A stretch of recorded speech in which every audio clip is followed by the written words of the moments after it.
నమస్తే అండి. నా పేరు నాగబాబు, కాకినాడ జిల్లా నుంచి మాట్లాడుతున్నా. ఈవేళ నరేంద్ర మోదీ గారు వారి యొక్క ప్రధానమంత్రిగా మొదలుపెట్టినప్పుడు ఎన్నికల ప్రచారంలో ఏక్ చాయ్ వాలా ఏక్ బేసీ వాలా దేశ్ కో ప్రధాని అని ఆ స్లోగన్తో ప్రచారం చేసి ప్రధానమంత్రి అయ్యి ఏమి చేస్తారా అన్న వాళ్ళకి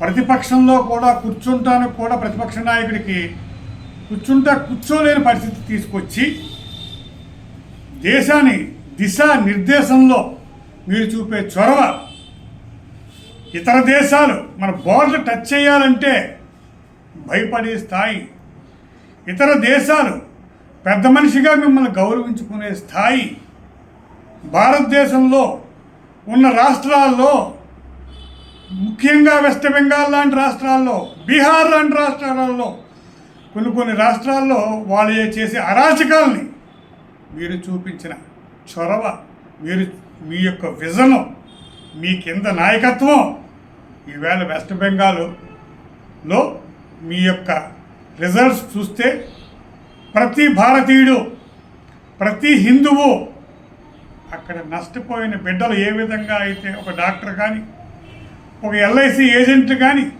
రోడ్డు మీదకి వచ్చి జై శ్రీరామ్ జెండా కట్టుకుంటే ఊచకోత కోసేసి ఎన్నికల ముందు మే 4వ తారీఖు సాయంకాలం హిందువుల ఆడబిడ్డలు లాక్కొచ్చే మానభంగం చేస్తామని అంత అహంకారంతో మాట్లాడే వాళ్ళని మెడకాయ మీద తలకాయ కోడి ఎలా మెడ తిప్పేస్తుందో అలా తిప్పేసి ఆ యొక్క గెలుపు చూస్తుంటే నా భూతో నా భవిష్యత్ జై హో మోడీ అనే విధంగా మీరు ఇంకా మళ్ళీ మీకు ఆ యుద్ధంలో అశోకుడి యుద్ధంలాగా శ్రీకృష్ణదేవరాయలు వెళ్ళి యుద్ధంలాగా ముందుకు పరిగెడతమే అశ్వమేధ యాగం చేసేస్తున్నారు. మీరు చాలా హిందువుగా గర్వపడుతున్నాం.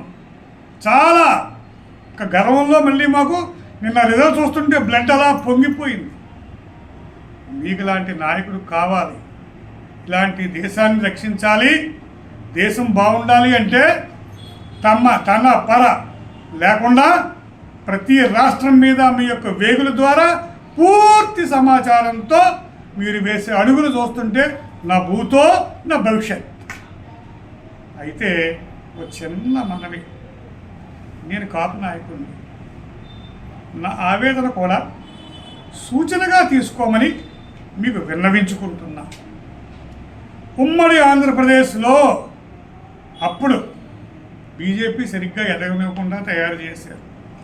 విభజిత ఆంధ్రప్రదేశ్లో తెలంగాణలో కాస్తో కోస్తో గుర్తింపు ఉన్న విధంగా ఒక బండి సంజయ్ కానీ ఒక ధర్మపురి అరవింద్ కానీ ఇలాంటి వాళ్ళు కొంచెం పౌరుషంగా ఉన్నారు. ఇక మా ఆంధ్రప్రదేశ్ వరకు వస్తే బీజేపీ పరిస్థితి ఏమిట్రా అంటే ఏమీ కనబడతలేదు.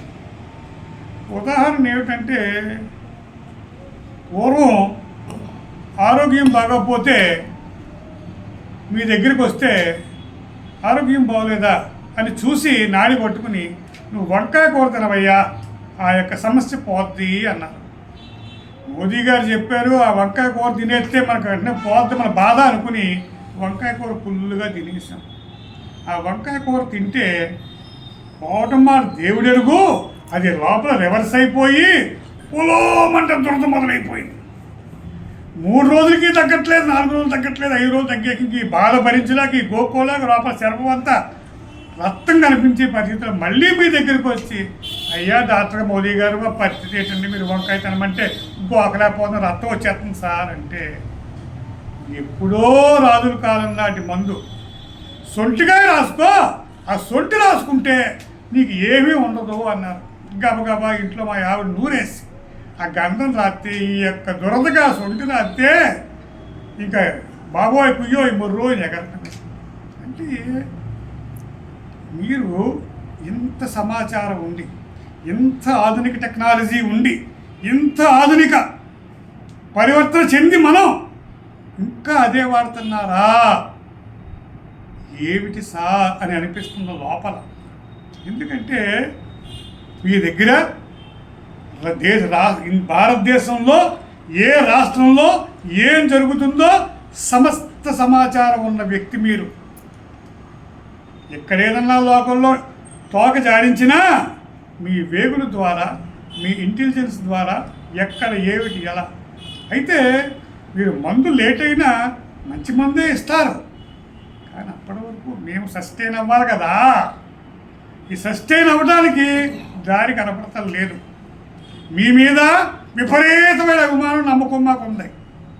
కానీ మధ్యాహ్నం 12 అవగానే ఆకలేస్తుంది సార్, తింటానికి కూడా కావాలి కదా. మావోడు కూడా ఇంత జనాభా సౌత్ ఇండియాలో ఆంధ్ర, తెలంగాణ, తమిళనాడు, కర్ణాటక, ఇటు కేరళలో కూడా మా వాళ్ళు ఉన్నారు, వెస్ట్ బెంగాల్లో మా వాళ్ళు ఉన్నారు, మహారాష్ట్రలో మా వాళ్ళు ఉన్నారు, మధ్యప్రదేశ్లో మా వాళ్ళు ఉన్నారు, ఛత్తీస్గఢ్లో మా వాళ్ళు ఉన్నారు. రకరకాల పేర్లతో ఇంత జనాభా ఉన్న వ్యక్తులు మేము. మాకు ఏమిటి దౌర్భాగ్యం? మమ్మల్ని ఎప్పుడు గుర్తిస్తారు? దేహీని మిమ్మల్ని అడుక్కుంటున్నా కూడా మీరు పట్టించుకుంటలేదనే భావన మాకు కనపడుతుంది. 3వసారి ప్రధానిగా ఉన్నారు, 12 సంవత్సరాలు పూర్తయిపోతున్నాయి. శ్రీరాముడు అజ్ఞాతవాసం అయిపోయింది, వనవాసం అయిపోయింది, అజ్ఞాతవాసంలో ఉన్నాం మేము. ఈ 3 సంవత్సరాలైనా మీరు దృష్టి పెట్టి భవిష్యత్తులో ఈ అత్యధిక జనాభాకే మీరు ఒక దారి చూపిస్తారని, మమ్మల్ని గుర్తిస్తారని, రాబోయే రోజుల్లో మీరు మా సామాజిక వర్గానికి సరైన వ్యక్తుల్ని, మా జనాభా పంచాయతీ ప్రెసిడెంట్ మెంబర్ దగ్గర నుంచి, సర్పంచ్ నుంచి, జిల్లా అధ్యక్షుడి నుంచి, రాష్ట్ర అధ్యక్షుడి నుంచి మా జనాభా శాతం, మాతో పాటు బడుగులు, మాతో పాటు దళితులు, ఇలా వీరందరికీ సముచిత స్థానం ఇవ్వవలసిన అవసరం మీకు ఉంది. ఎందుకంటే వెస్ట్ బెంగాల్ కోసం వెయిట్ చేసాం మేము. ఆ వెస్ట్ బెంగాల్ రిజల్ట్ వచ్చాక మీ దృష్టి సౌత్ ఇండియా మీద పెడతారు. సౌత్ ఇండియాలో మొట్టమొదటి అడుగు ఆంధ్ర నుంచే, క్యాపిటల్ లెటర్స్లో ఏ లెటరు మాదే, మా దగ్గర నుంచే మొదలవుద్దని మీ మీద సంపూర్ణ విశ్వాసం, అభిమానం, నమ్మకం, గౌరవంతో మేము ఉన్నాం. మీరు అతి త్వరలో ఈ యొక్క కార్యక్రమం చేసి, ఇది వరకు ఇంత బాధతో మీకు చెప్పడానికి కారణం కూడా ఉంది సార్. బ్రిటిష్ ప్రభుత్వం నుంచి 2004 వరకు ప్రతి ఆఫీసులో బంట్రోతుగానో, చిన్న సైజు గుమస్తాగానో, ఆఫీసర్గానో, లేకపోతే కానిస్టేబుల్ గానో, ఓ హెడ్ కానిస్టేబుల్ గానో, ఓ ఎస్ఐ గానో, ఓ ఎస్పీఓ, ఓ జిల్లా కలెక్టరో మాకు అనుకుంటూ ఉండేవారు. అది ఈవేళ పరిస్థితి ఏంటంటే, కాపు అని 2 అక్షరాలు ఉంటే ఈవెన్ కాంట్రాక్ట్ బేస్ జాబ్ కూడా తీసేస్తున్నారు మాకు. అంటే మా పరిస్థితి రోజు రోజుకి దిగజారిపోతుంది. నెగ్గిన ఏ ఎమ్మెల్యే గారన్నా సరే ఎలక్షన్ల ముందు మా భుజం మీద చేసి మనం అంటున్నారు.